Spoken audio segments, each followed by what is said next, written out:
കൂട്ടുകാരെ എന്തുപറ്റിയാരെ കണ്ണാ? നീയാരെ പേടിച്ചിട്ടുണ്ടല്ലോ.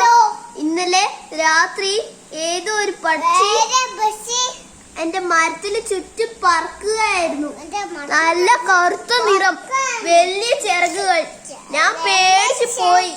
രാവിലെ നോക്കുമ്പോ ഒരു മരത്തിന് ചോട്ടിലാകെ പകുതി തിന്നു പഴങ്ങൾ.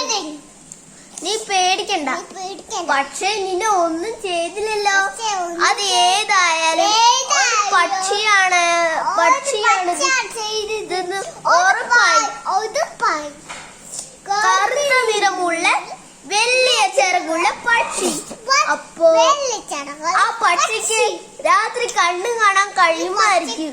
നിങ്ങൾക്ക് അറിയാമോ ഇത് ഏത് പക്ഷിയാണെന്ന്? രാത്രി കാണിച്ചുള്ളത് മൂന്ന് തന്നെ.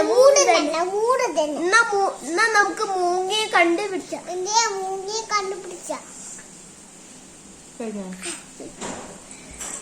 ആരാ നിങ്ങളൊക്കെ?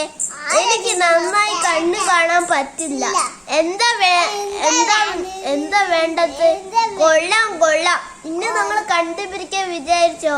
ഞങ്ങളെ പറ്റിക്കാനാണോ നീ ഞങ്ങളെ വീടിന്റെ മുന്നത്തും മരച്ചോട്ടിലൊക്കെ പഴങ്ങളെ കൊണ്ടുവെക്കുന്നത്? പഴങ്ങളോ? അതിന് ഞാൻ പഴങ്ങളൊന്നും തിന്നാറില്ലല്ലോ.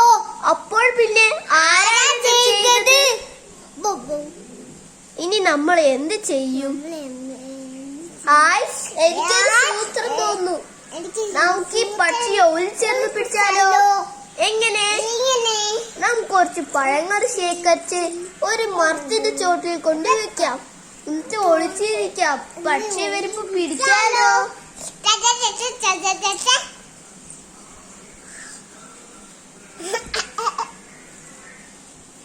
ഇത് തന്നെ പക്ഷി. ഇത് തന്നെ പക്ഷി. ഇത് തന്നെ.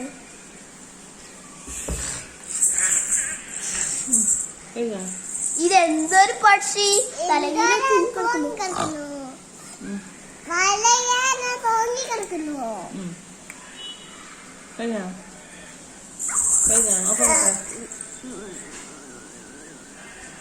പേടിക്കണ്ട. ഇനി നമ്മൾ ഉദ്രവിക്കില്ല. പറയൂ, നീ ആരാണ്? ഞാനൊരു വവ്വാലാണ്. ഞാൻ ഈ പഴങ്ങൾ തിന്നാൻ വന്നതാണ്. ആഹാ, നീയാണല്ലേ മരച്ചോട്ടിൽ മറ്റും അപ്പോ പഴങ്ങളെ കൊണ്ടുവെക്കുന്നത്? ദയവായി ക്ഷമിക്കൂ. ഈ കുഞ്ഞിന് വേണ്ടി പറിച്ചതാ അമ്മയൊക്കെ. പഴങ്ങൾ ഞാൻ കൊണ്ടുപോയിക്കോളാം. ചെയ്യുന്നത് ആരാണെന്ന് കണ്ടുപിടിക്കാൻ വേണ്ടിയാണ് ഞങ്ങൾ നിനക്ക് പിടിച്ചത്. ഇനി പോയിക്കോളൂ. ഞങ്ങളെല്ലാം ചെങ്ങാതിമാരാണ്.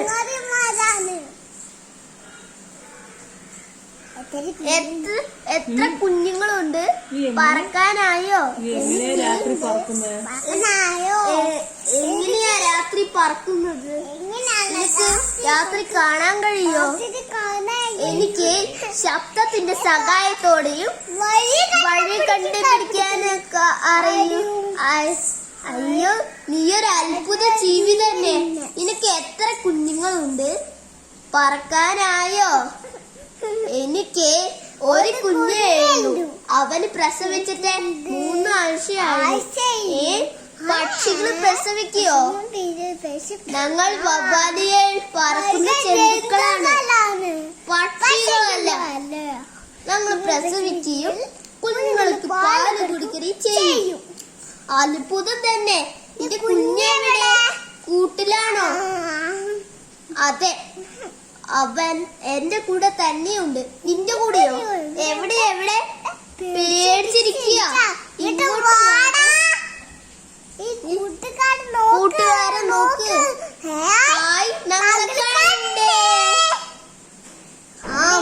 അവൻ ഇങ്ങനെയാ എപ്പോഴും എന്റെ പുറത്ത് തൂങ്ങിക്കിടക്കും. ഇനി ഞങ്ങൾ പോയിക്കോട്ടെ.